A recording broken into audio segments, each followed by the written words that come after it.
what kind of unicorn. The unicorn is a rainbow and white. Oh, and apparently also a bumblebee.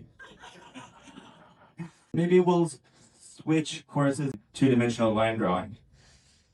Yeah, let's get back to the basics. New York City. Let's see the New York City skyline with a bumblebee flying around the skyline. All right, should this bumblebee go to Central Park? All right, dear bumblebee, go to Central Park. Fantastic.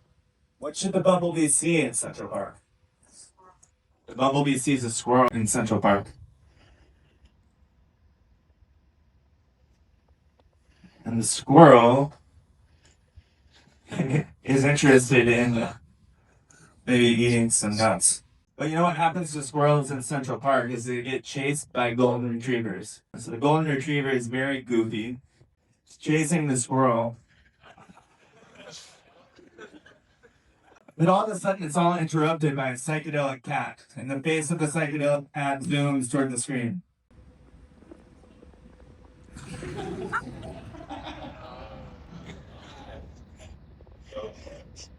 Who's from the furthest place around here? Raise your hand if you think you're from the furthest place of anybody here. Where are you from? We're from the Himalayas, so we go to the Himalayas. We're headed to the Himalayas. Very cold, and there are apricot trees up on the highest mountains in the world. There are apricot trees on the highest mountains in the world. What can you make with an apricot tree? So we want to see an apricot pie cooling on a ceiling of a mountain. And there's a ghost as well, apparently. All right, there you go. The ghost now is serving the pie. The ghost of the grandma is serving the pie. So the ghost now looks like your grandma. There are spirits. Ghost is going to take us to space. In a spacesuit floating. He wants to take this thing in a completely different direction. How about we make deep space the inside of the human artery? Deep space is the inside of a human artery. All right, so we're headed into... And you know what else we might find in the inside of a human artery, which is also deep space? We find a koala bear that's walking down this artery. The koala bear waves to the people in the crowd. Just give us a wave, please. And the koala bear all of a sudden is dressed in cheetah print.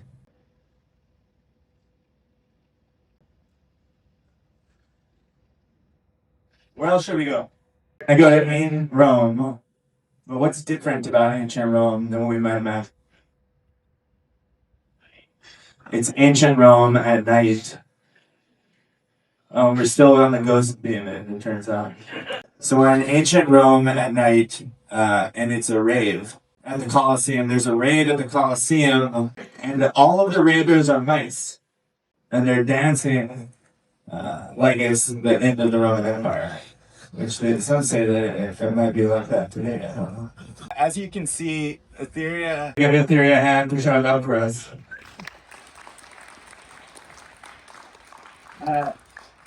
Uses this amazing technology to just respond to what you say. You know, we're working on a bunch of different things, including responding to how you move, responding to how you sing. We think about a future where a violinist might be able to sit inside of a concert hall and play a single violin part and have an entire audiovisual symphony appear right behind her.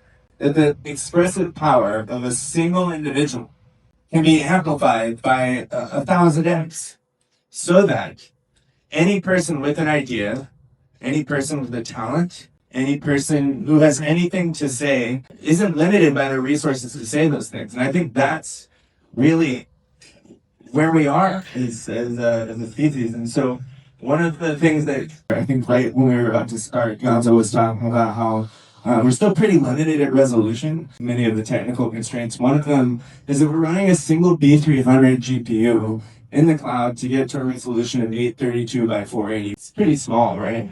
Yeah, this is super responsive, even at that resolution. And I don't know if anybody saw the news that Runway and NVIDIA on the 𝐕RYL ELITES chips took like 100 milliseconds last week. And so we're seeing a world where just instantly, speed of thought, I want to say something, I want to think something, it's there. Gonzo, why don't you talk a little bit about 𝐤𝐫𝐷 and how it supports what we're doing with Ethereum?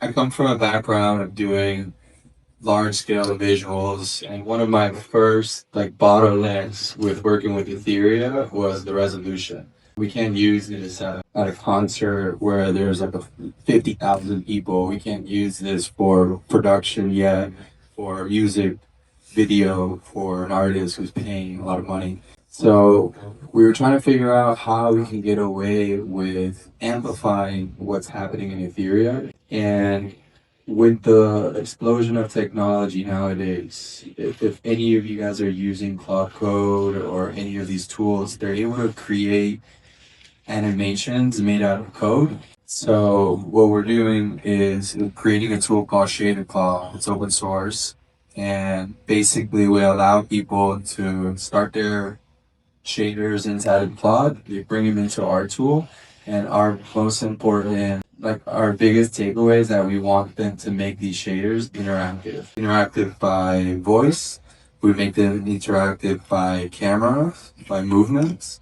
We use media pipelines so people can just not have to have mocap suits or things like that. We can just use their webcams and they can start controlling these. And most importantly, it allows us to scale to any size. We can now support these big concerts. We can now support permanent installations. And these are some of the design challenges that we had to navigate. Another really interesting design challenge is as you can see, this is it could be a never-ending tool. So where do we put the guardrails? If we're giving this to kids today are just consuming content all day. They're just consuming. And it's very hard for us to now say, why don't you go create something? They can't just go and get on Adobe After Effects or Unreal Engine and start busting out these stories or games. Some of them are starting to do it, but we feel like this is a really easy barrier to entry. Voice is such a low barrier to entry for anybody to try this technology, and that's kind of our goal. Our goal is to break down all these barriers that are complicated. All these tools are going inward right now, and we want to go outward. And like James said, we just finally signed with our new collector who's going to have a permanent installation in his house. It's not a big win for us. It's a big win for the whole community, because now we prove that this is the future, that someone wants this 24/7 in their house. And that's kind of the system that we showed you guys earlier. So mainly we wanted to show you guys that there is a way, and you can build these tools. Everything that you saw here today was built completely by us. There's no Resolute, Map versus 𝐸𝐴 or anything. We build our own tools because we've been testing, and now we understand what we need. We understand how we can help kids. We understand how we can help patients who need to practice how to speak again. So they just need to sit in front of something and just talk to it all day without the thing being boring or anything like that. So it's a huge win for the community, what we've been able to do, and I'm super excited to